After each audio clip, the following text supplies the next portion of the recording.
Hello, this is Stefano with Stefano's Espresso Care, and I'll be showing you how simply pressurestats can be adjusted. Pretty much every single one of them has a plus and a minus, depending of course on the style of pressurestat you have.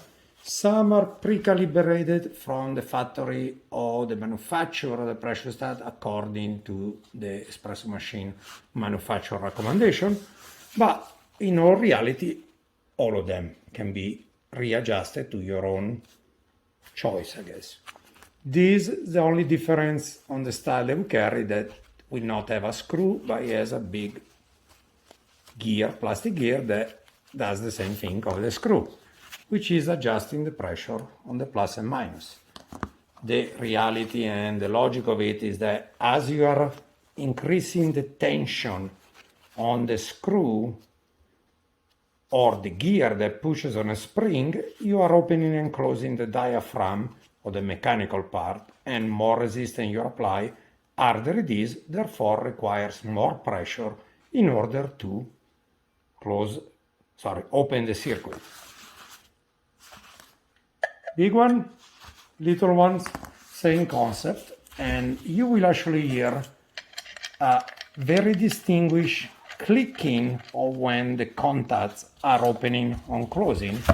We are demonstrating this on this big one because it is very, very noticeable, like so. On a little one, the noise, the sound will be a lot fainted and lower, but it will do the same thing, which with a multimeter, it will give you the different reading. That click was very, very fainted.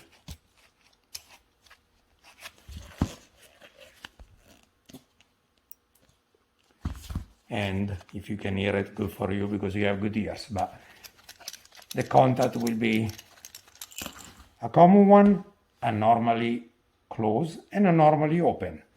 The difference is that one can be used for a ready light versus some other machine that will actually have a light that will also click on the normally closed circuit.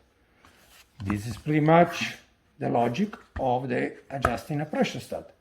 Don't forget that, of course, sediments in the line that the pressurestat is attached to can damage a pressurestat pretty much immediately if there is sediment that will move and go inside the diaphragm. Thank you for watching.